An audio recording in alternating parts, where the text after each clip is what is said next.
Voilà. Donc, à un moment, la mère, elle dit, bon, c'est vrai qu'il est patient quand même. Elle regarde son mari et dit, il est quand même patient, hein, on est d'accord. Oui, c'est vrai, il est patient.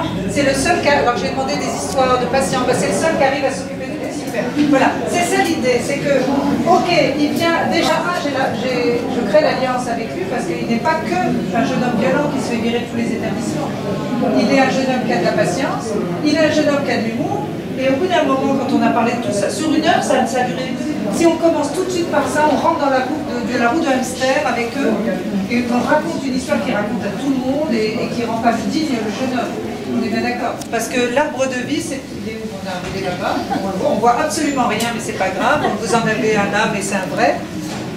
C'est vraiment une technique pour aller interroger les personnes du côté du plat.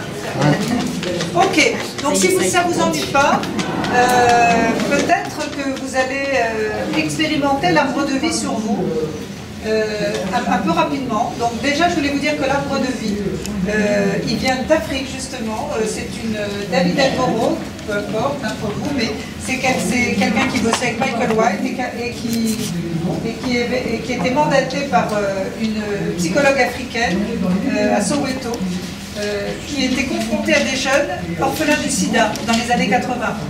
Et elle disait à David qu'il venait l'aider à mettre en place des méthodes d'accompagnement. Elle organisait des groupes de parole pour ces jeunes, on les prenait des orphelinats et ils organisaient des groupes de parole. Et après les jeunes, ils ne voulaient plus retourner à l'orphelinat, ils étaient bien, on prenait soin d'eux. Donc elle dit à David, tu sais, je suis confrontée au fait que quand je travaille avec ces jeunes, j'ai l'impression de les retraumatiser parfois avec mes questions. Donc je voudrais une méthode qui ne retraumatise pas les gens. Les jeunes, et surtout on est confronté à des torrents de larmes quand ils doivent repartir. Donc je voudrais, voilà, une méthode qui pourrait travailler ça. Donc l'arbre de vie a été conçu pour ça, c'est-à-dire c'est une méthode, vous allez voir, on ne retraumatise pas les gens, on les accueille du côté de la vie. Et ils repartaient avec ce qui s'était passé dans la séance, ils repartaient avec leur arbre, avec des mots de soutien sur l'arbre, etc. Ils s'étaient connectés aux personnes ressources, surtout ceux qui parlent, qui ont du mal à s'exprimer. Donc ça met un filtre entre eux et ce qu'ils ont à dire, c'est une métaphore pour libérer l'expression. Je l'utilise à la fin de l'accompagnement, si je ne l'ai pas fait, en bilan. On va faire l'arbre de notre mission d'accompagnement. Hein, qu'est-ce que vous gardez fondamentalement de ce qu'on a fait ensemble? Quels sont les besoins qui ont émergé, auxquels il faudra prendre soin maintenant? Quelles sont les forces sur lesquelles vous allez pouvoir vous reposer? Qu'est-ce que notre accompagnement vous a donné envie de mettre en place? Et sur qui vous pourrez compter? Voilà. Vous voyez, en fonction de ce qu'on a à travailler, on utilise des questions on a une intention et l'arbre n'est qu'un support pour honorer nos intentions. Vous voyez? Donc je l'utilise aussi, alors je vous dis toutes les fois où je l'utilise, pour l'estime de soi, hein, parce que dans l'arbre il y a les qualités, les compétences, etc. Pour sortir la personne de l'isolement, puisque les feuilles c'est les personnes ressources, pour redonner du sens à son parcours, c'est les racines, on va aller voir d'où il vient, etc. Je l'utilise aussi quand je suis bloquée dans un accompagnement pour ouvrir de nouvelles pistes. On fait l'arbre à un moment où je suis un peu bloquée, je ne sais plus quoi faire avec mes clients. Voilà, globalement, et puis en groupe pour de la cohésion d'équipe. Voilà, donc on en parlera, j'espère qu'on aura le temps pour en parler un petit peu. Maintenant, est-ce que vous êtes OK si vous prenez des feuilles, vous vous installez où vous voulez ici, que je le fasse mais en méthode un peu accélérée? Je suis désolée, d'habitude, là, quand je fais l'arbre de vie avec un client, je fais une séance de 2 heures. 1 heure, elle fait son arbre, 1 heure, on en parle. Là, on va faire une demi-heure juste pour faire l'arbre. C'est juste que vous goûtiez un petit peu. Ça vous dit ou c'est fait trop chaud? Oui. Il y a un arbre nu. Alors, vous allez dessiner un arbre nu, c'est-à-dire un arbre, et il a des racines, tronc, branches, feuilles, fruits. Alors on n'aura peut-être pas le temps de tout faire, mais en tout cas voilà l'arbre comment il est constitué.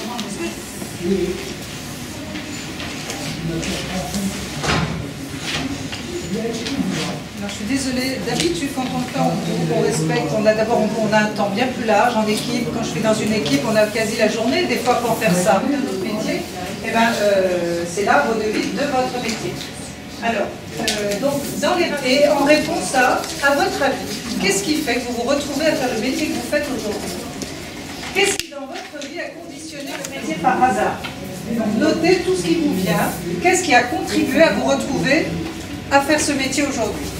Vous jetez des mots comme ça dans les racines.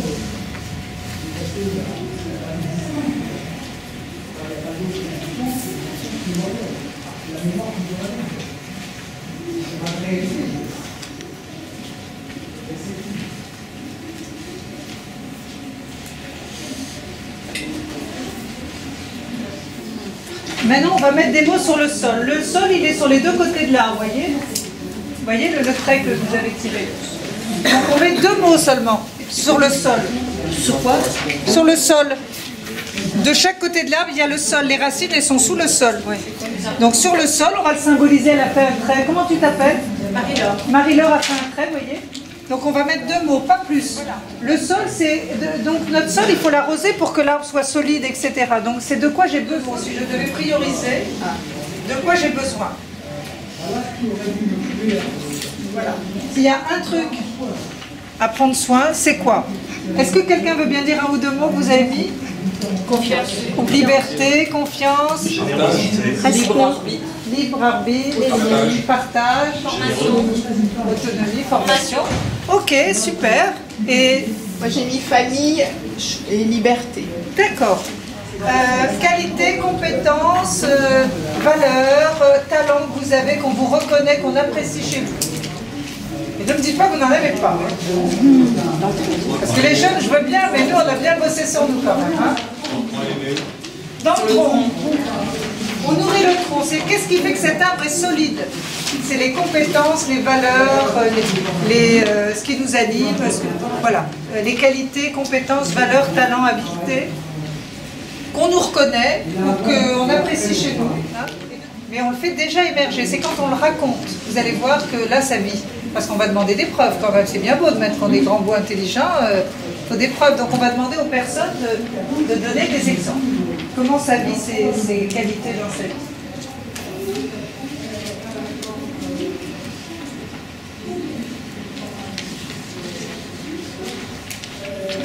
Alors si vous deviez choisir qu'une qualité que vous avez mis, la principale, mademoiselle, le sens du beau. Ah, dis donc, c'est une sacrée qualité, ça. Mais oui, ben, c'est important. Le beau soigne, hein. Moi, j'y crois beaucoup. Empathie. Empathie. Pas qui veut bien partager une qualité. Décalé. C'est une sacrée qualité. Non, mais là, il faudrait questionner, bien sûr, pour bien comprendre. Chaque mot est une histoire dans la vie des gens. Respect. Le respect. Oui, le respect des autres. Enthousiasme. Enthousiasme. Humilité. L'humilité. Okay, voilà, vous voyez. Et chaque mot est une histoire. C'est-à-dire que moi, je sais ce qu'est la fiabilité dans moi. Mais quand je questionne un arbre, elle me dit fiable, je vais lui demander c'est quoi être fiable pour toi. Et vous allez voir que ça n'a rien à voir avec ma fiabilité à moi. Hein. Donc on va vraiment questionner ce que la personne, c'est elle qui a le savoir.